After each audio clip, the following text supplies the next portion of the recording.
तो राजन जी, फिर से एक बार आपका बहुत बहुत स्वागत है। Welcome back to Filmy town. Finally Zwigato starring by Kapil Sharma and Shahana Goswami की मूवी आ रही है। जिस तरीके से ट्रेलर में बताया गया है, डिलीवरी बॉय की कहानी बताई जा रही है, तो किस खास तरीके से आपको ट्रेलर पसंद है और कपिल शर्मा जो आ रहे हैं अपनी थर्ड फिल्म को लेके, उसके बारे में क्या कहना है? देखिए, कपिल शर्मा एक कॉमेडियन है जो कपिल शर्मा शो में आते हैं और हर एक्टर उनकी शो में आके अपनी मूवी प्रमोट करता है।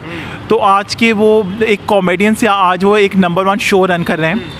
उनकी पहली मूवी एज एन एक्टर थी किस किस को प्यार कर। उससे पहले एक दो उन्होंने छोटे मोटे कैमियो किए थे जो बहुत कामयाब हुई थी, लोगों को बहुत पसंद आई थी क्योंकि वो कॉमेडी मूवी थी। उसके बाद वो एक फिरंगी मूवी में आया जिसका कंटेंट बढ़िया नहीं था, तो मूवी ज़्यादा कामयाब नहीं हुई। उसके बाद एक दो और फिल्मों में आया, अभी वो ज़्विगैटो में आ रहे हैं। अब इस ज़्विगैटो एक डिलीवरी बॉय की कहानी है और आई थिंक हर कोई middle class, lower middle class वाला उससे रिलेट कर पाएगा, जो ज़िंदगी के संघर्षों में, स्ट्रगल्स में किस तरह मतलब जूझते हैं आजकल की जनरेशन जो लोकल ट्रेन्स में ट्रैवल करते हैं या रोज़मर्रा की ज़िंदगी में जो भी स्ट्रगल करते हैं, उनकी एक बहुत ही अद्भुत कहानी है। तो मुझे ट्रेलर बहुत पसंद आया क्योंकि ये नंदिता दास जो एक बहुत ही बेहतरीन एक्ट्रेस है, उन्होंने इससे पहले फिराक मूवी बनाई थी। फिराक मूवी जो 40 से ज़्यादा फिल्म फेस्टिवल्स में दिखाई गई थी और 20 से ज़्यादा इंटरनेशनल अवार्ड्स मिले थे। तो वो एक्ट्रेस के मतलब जब एक्ट्रेस थी तब भी उनकी अर्थ मूवी बहुत बढ़िया थी, फायर मूवी हो या कोई भी मूवी हो, बहुत बढ़िया बढ़िया, भवंडर। मतलब एज एन एक्ट्रेस तो उन्होंने अपने आप को प्रूव किया ही। अभी एज अ डायरेक्टर फिराक मूवी और उसके बाद उन्होंने कुछ शॉर्ट फिल्म भी बनाई थी। तो ये मूवी आई एम श्योर बहुत अच्छी है और किसी ने ये कंटेंट ट्राई नहीं किया, बहुत ही नया और रॉ कंटेंट है और रियलिस्टिक तो है ही ऑफ कोर्स। और जो कपिल शर्मा है वो मतलब अपने आप को धीरे धीरे साबित कर रहे हैं कि मतलब ये मूवी में भी उन्हें इतना आम से इंसान का रोल निभाया है जो बहुत ही इनोसेंट है, वनरेबल है और आई एम श्योर लोगों को बहुत पसंद आएगा। क्योंकि वो पहले जो स्टोरी है, प्लॉट थोड़ा सा मैं बताना चाहूँगा कि एक फ्लोर मैनेजर होते हैं एक फैक्ट्री में और उनकी नौकरी चली जाती है, he is laid off and then he joins as a delivery boy. तो कैसे अपनी वाइफ, 2 बच्चे और एक बीमार माँ को वो डिलीवरी बॉय की नौकरी से संभालते हैं और बीच में इंसेंटिव्स होती हैं, रेटिंग्स होती हैं, वो सब संघर्षों से उभर कर तो वो दिखाया गया। और फिर उनकी वाइफ भी एक मसाज पार्लर में काम करती है, जैसे मुझे ट्रेलर में समझ आया। तो कैसे इंसान को क्या क्या करना पड़ता है लाइफ में और वो सब कुछ जूझते हुए, how you overcome your fear, your anxiety, your insecurities by doing jobs and then you get certain kind of independence and you start enjoying that independence. कोई भी काम बड़ा छोटा नहीं होता। So even though the income is measly but they look for multiple sources of income. तो उनको लगता है कि एक सोर्स ऑफ इनकम काफ़ी नहीं है एज ए डिलीवरी बॉय, तो उनकी वाइफ चाहती है मैं भी कंट्रीब्यूट करूँ। और ये मूवी की जो सिनेमेटोग्राफी है वो हाईलाइट है। वो एक डॉक्यूमेंट्री और OTT रिलीज़ के लिए लोग बोल सकते हैं, बट कहानी का कंटेंट इतना स्ट्रॉन्ग है कि ये बड़े पर्दे पर भी अच्छी होगी। और मैंने सुना कि 2 घंटे से भी कम की मूवी है, तो एडिटिंग भी क्रिस्प है।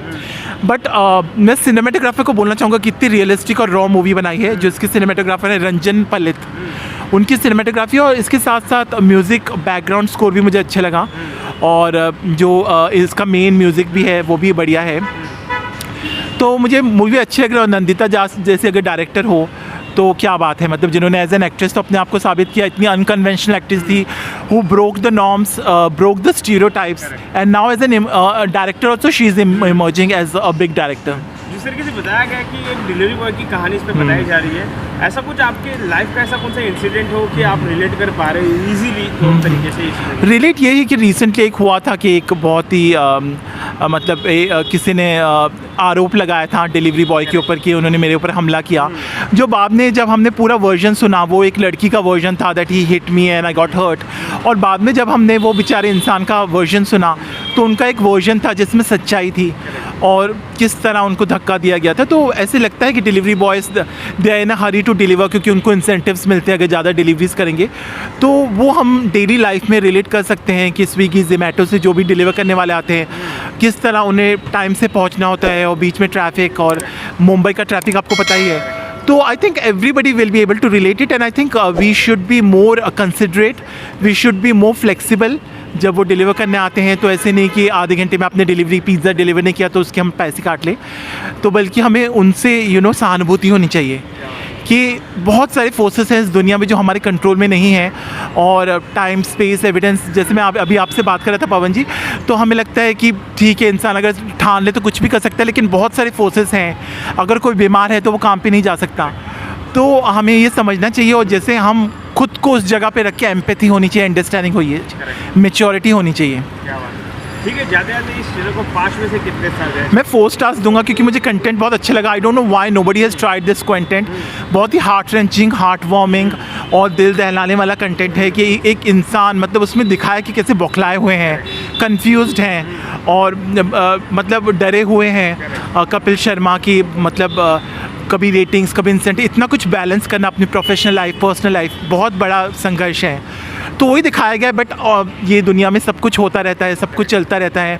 हमें ये फॉल्स ईगो है कि हम सब कर रहे हैं, बट बहुत सारे फोर्सेस हैं जो सब करवाते हैं और इतने बड़े बड़े काम हो जाते हैं इस दुनिया में।